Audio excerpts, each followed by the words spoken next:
नमस्कार, आप सभी का बहुत बहुत स्वागत है। आप देख रहे हैं विपक्ष ऑलवेज वेदम। मैं हूं परमीश। संसद के बजट सत्र के दूसरे चरण में वक्फ बिल को लेकर सियासत तेज है, जिस पर सबसे ज्यादा मौलाना गैंग चिल्ला रहा है। All India Muslim personal law board ने प्रेस कॉन्फ्रेंस करके कहा कि हम 13 मार्च को जंतर मंतर पर धरना करने वाले थे, लेकिन होली की वजह से सब बंद रहेगा। संसद भी नहीं चलेगी, इसलिए अब हम 17 मार्च को धरना करेंगे। वहीं मुस्लिम पर्सनल लॉ बोर्ड ने वक्फ बिल को मुसलमानों के हक छीनने की बड़ी साजिश करार दिया। साजिश तो कांग्रेस के खिलाफ बिहार में हो रही है। कन्हैया कुमार को बिहार के चुनावी पिच पर उतारकर राहुल गांधी ने बड़ा मास्टर स्ट्रोक चला था, लेकिन अब यह दांव भी फेल नजर आ रहा है। दरअसल 12 मार्च को बिहार को लेकर कांग्रेस की बड़ी बैठक टाल दी गई है। वहीं कन्हैया कुमार को लेकर विपक्षी गठबंधन में दरार और चौड़ी हो गई है। तो कैसे वक्फ बिल पर मौलाना गैंग को लगा झटका, क्यों अपने फैसले से पीछे हट रहे हैं राहुल गांधी, इसी पर चर्चा के लिए स्टूडियो मौजूद हैं कैपिटल टीवी के editor in chief doctor Manish Kumar और एग्जीक्यूटिव एडिटर राजीव कुमार। आप दोनों का बहुत बहुत स्वागत है। धन्यवाद। वक्फ बिल को लेकर मौलाना गैंग जितना ज्यादा चिल्लाएगा, उतनी ही उसकी दिक्कतें और ज्यादा बढ़ेंगी। देखिए, ये जो मुस्लिम संगठन सामने आ रहे हैं जी, क्या ये लोग वाकई में मुसलमानों के रिप्रेजेंटेटिव हैं क्या? कौन है ये मुस्लिम पर्सनल लॉ बोर्ड?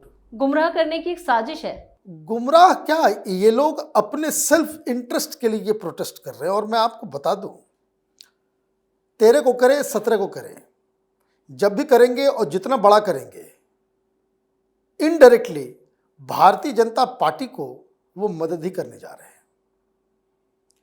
इससे और भी ज्यादा पोलराइजेशन बढ़ेगा। पोलराइजेशन की थ्योरी बिल्कुल साफ है। छुरी तरबूज पे गिरे या तरबूज छुरी के ऊपर, कटना तरबूज को ही होता है।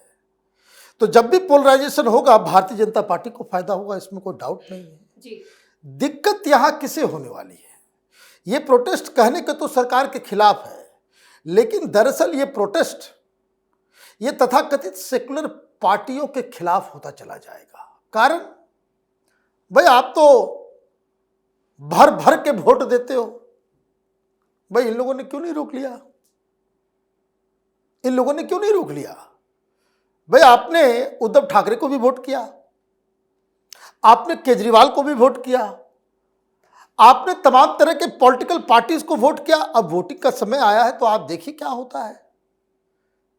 कुछ वॉकआउट कर जाएंगे, कुछ चेहरा बचाएंगे, सब अपने अपने हिसाब में है।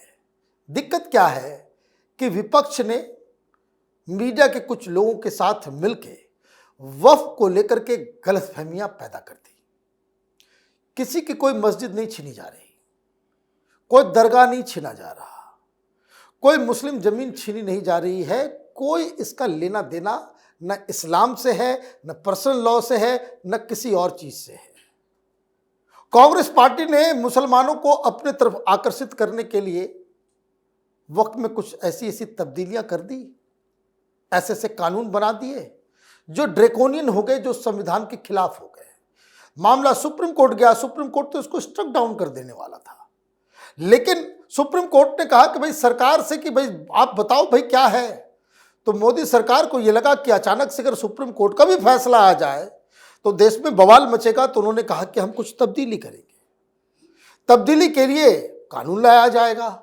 अब कानून आ रहा है तो इसमें दिक्कत हो रही है। सबसे बड़ी चीज जो इस ड्रैकोनियन कानून का जो पहलू है, जो मुस्लिम समाज को समझना चाहिए कि इस तरह के वक्फ के कानून से जिसमें मोदी सरकार बदलना चाह रही है, इसके भुक्तभोगी हिंदू नहीं, सरकार नहीं, सबसे पहला जो भुक्तभोगी है वो मुस्लिम समाज के ही लोग हैं। ज्यादातर जमीनें मुसलमानों की ही छीन के बैठ गए ये लोग, जिसके ऊपर मॉल बना के, दुकान बना करके वो किराया वसूल रहे हैं। ये सारे नेता जो प्रोटेस्ट कर रहे हैं, इनकी जेब खाली हो रही है, इनकी आमदनी बंद हो रही है जो इस्लाम के नाम पे कमा रहे हैं, तो इनको प्रोटेस्ट दिख रहा है।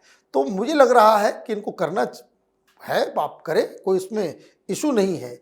लेकिन अगर आप ये सोच रहे हो कि आपके प्रोटेस्ट से कुछ बदल जाएगा, तो यहाँ राजीव गांधी की सरकार नहीं है कि सुप्रीम कोर्ट के फैसले को आपने पार्लियामेंट से बदलवा दिया साहबानों के केस में। यहाँ तो शाह और मोदी की जोड़ी है। आप जितना प्रोटेस्ट करोगे उतना दम लगा करके भारतीय जनता पार्टी इस कानून को बदलेगी। बिल्कुल। मुस्लिम पर्सनल लॉ बोर्ड ने जिस तरह से होली कहा कि होली है इसलिए हम अपने प्रोटेस्ट को आगे बढ़ा रहे हैं, 17 मार्च को करेंगे, वजह यही है कुछ और? देखिए, वजह तो इनके अंदर बहुत सारी है, क्योंकि होली को लेकर भी समस्या इन लोगों की आ रही थी। रमज़ान का समय है, कितने लोग आएंगे नहीं आएंगे, किसके अंदर क्या डर रहेगा कि होली के बाद अगर हम यहाँ से जंतर मंतर से बाहर जाते हैं, अपने अपने क्षेत्रों में जाते हैं, होली के दिन में क्या क्या समस्या आ सकती है। लेकिन इन लोगों के प्रोटेस्ट और डेमोक्रेसी में प्रोटेस्ट का तरीका, उसका फ़ायदा नुकसान तो इन लोगों को समझना चाहिए। डेमोक्रेसी में प्रोटेस्ट का मतलब होता है एक प्रेशर बनाना, दबाव बनाना। प्रेशर ग्रुप ये काम करती है। तो अगर आप प्रेशर बनाते हो तो किसके ऊपर बना रहे हो ये आपको डिसाइड करना पड़ेगा।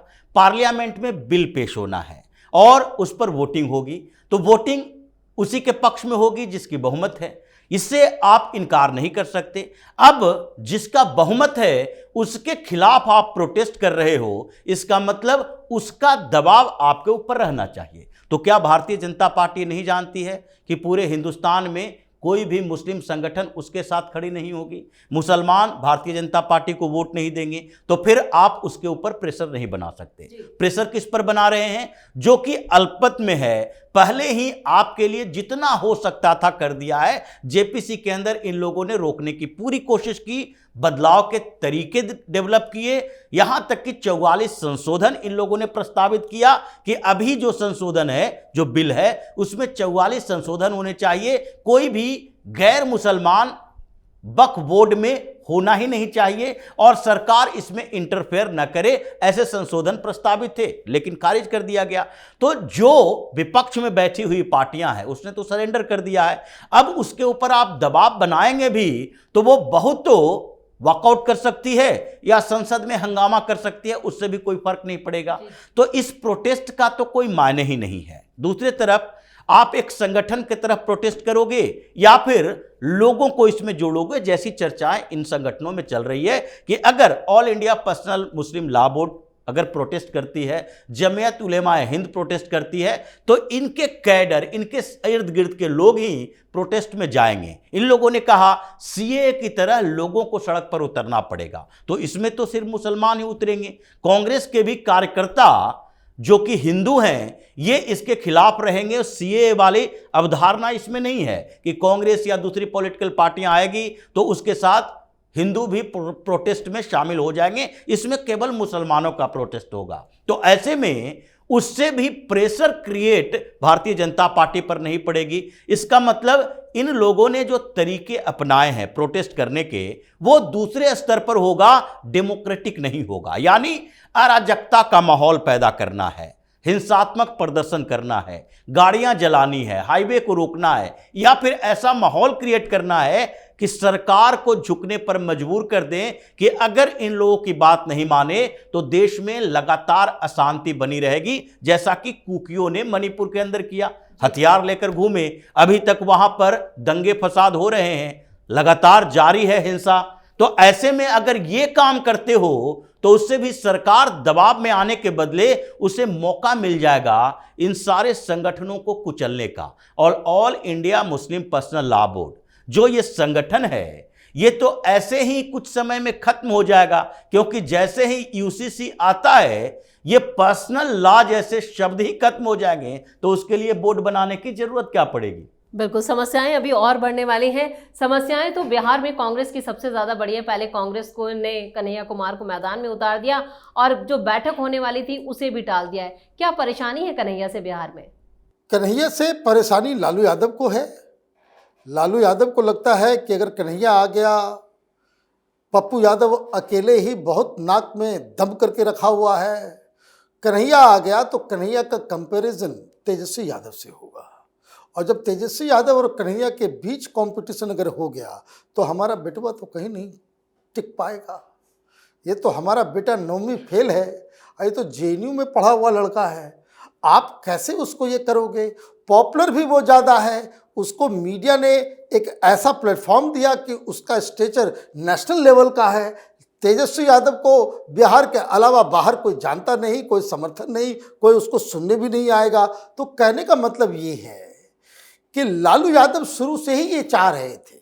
और मैं आपको बता दूं, दिक्कत इतनी बड़ी है, जब पहली बार Begusarai is a home town of Kanhaiya, वहां से वो चुनाव लड़ा, लेकिन कम्युनिस्ट पार्टी से लड़ा, तो उसको हराने के लिए एक मुस्लिम उम्मीदवार खड़ा किया लालू यादव ने कि भाई इसको बिहार में फूलने फलने नहीं देना है। आरजेडी के लोग इसको हराने के लिए ये कैंपेन कर रहे थे कि गिरिराज सिंह को वोट कर दो, लेकिन इसको वोट मत करो। और इसलिए कन्हैया हार गया। कन्हैया तो हार गया, लेकिन उसके बाद कांग्रेस पार्टी के आला कमान को लालू यादव की तरफ से साफ सिग्नल दे दिया कि हमसे अगर कोई रिश्ता रखना है तो फिर इस लड़के को बाहर लेकर के जाओ।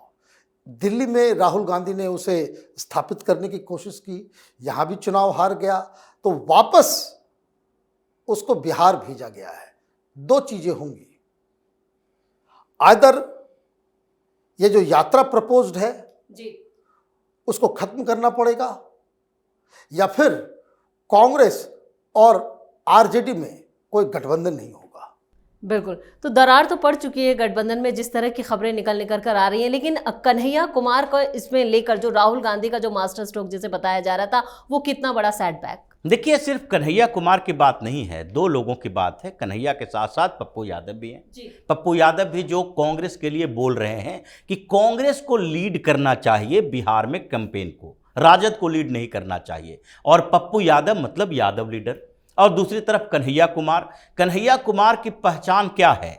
मोदी के विरोध में बोलने वाला। राहुल गांधी से भी ज्यादा गंदी बातें मोदी के लिए कन्हैया कुमार बोलते हैं हर मंच पर। ये वही भाषा का इस्तेमाल करते नजर आते हैं, और इसलिए इनकी पॉपुलैरिटी कुछ मुस्लिम संगठनों में भी है, मुसलमानों के साथ इनका संपर्क भी है। और इनके ऊपर जो गद्दारी का आरोप लगा, देशद्रोह का आरोप लगा, वो इसी बात को लेकर लगा कि आप तो देश के टुकड़े करने वाले थे, टुकड़े गैंग, और उसमें कश्मीर की आज़ादी के लिए आप उन्हीं लोगों के साथ खड़े नजर आए जो कि कश्मीर को भारत से तोड़ना चाहता है। यानी कि सारे मुस्लिम लोग हैं जो इनके इर्द गिर्द खड़े रहे।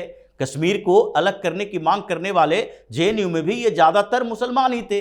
तो इसमें इनको लगता है कि अगर कन्हैया कुमार घूमेगा तो मोदी के खिलाफ जो मुसलमानों में सेंटिमेंट है, मुसलमान जो मोदी के खिलाफ काम कर रहा है, जो वोटिंग करता है, वो राजद के साथ साथ कांग्रेस की तरफ भी आएगा। और पप्पू यादव जो बार बार कोशिश कर रहे हैं कि यादव का एक बड़ा लीडर बनकर हम उभरे, अब राजद में तो उनको ये जगह मिली नहीं, इसीलिए कांग्रेस की तरफ से वो चाहते हैं कि कांग्रेस में अगर एक यादव लीडर होगा और दूसरा जो कांग्रेस का कॉम्बिनेशन है, जातीय इक्वेशन है पटना के अंदर यानी बिहार के अंदर, तो वहां पर पप्पू यादव और कन्हैया कुमार ये दोनों मिलकर मुस्लिम यादव का जो समीकरण लालू प्रसाद यादव का रहा है उसमें सेंधमारी कर सकते हैं। तो इसीलिए लालू प्रसाद यादव जो कि महारथी हैं इन मामलों के लिए, उनके कान खड़क गए और उन्होंने चेतावनी देनी शुरू कर दी कि इन दोनों को लेकर अगर कोई स्ट्रेटजी बनानी है तो राजद से अलग होकर स्ट्रेटजी बनाओ। और इसीलिए ये जो मीटिंग थी वो भी पोस्टपोन कर दी गई है कि आगे महागठबंधन के साथ बैठकर आगे की रणनीति पर चर्चा करेंगे। कांग्रेस अलग थलग होकर अपनी रणनीति नहीं बना सकती। चुनाव में अगर गठबंधन करना है तो गठबंधन के सहयोगी की तरह बात करना होगा। चलिए, इस तमाम जानकारी के लिए और सटीक विश्लेषण के लिए आप दोनों का बहुत बहुत धन्यवाद। धन्यवाद। वक्फ बिल के विरोध में मुस्लिम संगठनों का जो प्रदर्शन होना था, फिलहाल उसे कैंसिल कर दिया है, जिससे साफ है कि ये मौलाना कितना भी हल्ला काट ले, इनकी दुकानों पर ताला लगना तय है। इधर बिहार चुनाव को लेकर भी राहुल गांधी कंफ्यूज नजर आ रहे हैं। उनकी यही कंफ्यूजन कांग्रेस पार्टी पर भारी पड़ जाती है। अब कन्हैया कुमार पर राहुल बैकफुट पर नजर आ रहे हैं, यानी कांग्रेस की दिक्कतें तो बिहार में अभी शुरू हुई हैं। इस खास शो में इतना ही। वीडियो कैसा लगा कमेंट करके अपनी राय जरूर दें। वीडियो को लाइक करें, शेयर करें और कैपिटल टीवी को सब्सक्राइब जरूर करें। धन्यवाद।